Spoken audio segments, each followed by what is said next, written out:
Top Bed Talk.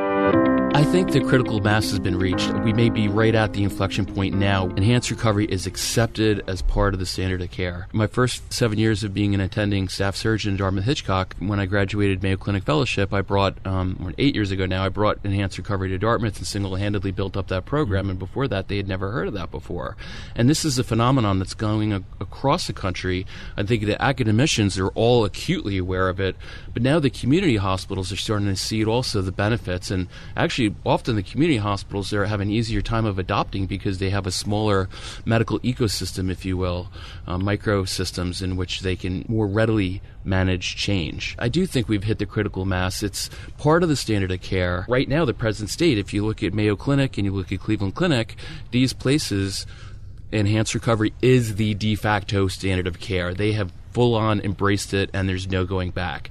And now, the curve, we're on the second half, we're on the down slope, where we have to get the late adopters and the curmudgeons, if you will, to start to embrace what's ultimately the best care for our patients. So a challenge to all of you, maybe it should be a prize this week. Does anyone know of anyone who isn't at least starting, or talking about starting? Is there anyone still in the wilderness? I believe we're at the tipping point when it comes to academic centers and most community centers, but I think there's a world left that still they're not utilizing it. They may be utilizing certain principles, but they're not even talking about starting, if you see what I mean? I don't know. I think that there's so many, but here we are at ASER, we're going to be talking about it. Tim?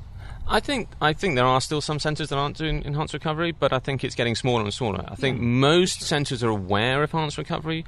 Most centres are aware. I think a lot of centres have started to implement. I think how effectively they've implemented is very variable, and that, of course, is one of the big challenges. And then, of course, the second challenge is sustainability. I think you found this in the UK, Monty. You can implement successfully, but if you take your eye off the ball, then people will go back to old established practices.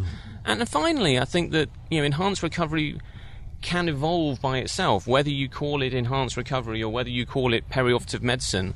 Once you have some of the intraoperative elements, you have good pathways going, then you can evolve the process, perhaps to start looking more at the preoperative area, whether you could start preoperative anemia clinics, prehabilitation. And the name you call it, I don't think is irrelevant. It's all the same thing, trying to look after our patients. And I think we can evolve and focus on new areas with new science. And that's very exciting. Stefan, did you have one? Probably the Achilles heel or last undiscovered country for enhanced recovery in the United States is going to be the critical access hospitals. Absolutely. They're underserved. I think that's where the last kind of stanchion of traditional non-enhanced recovery lies. Top Bed Talk.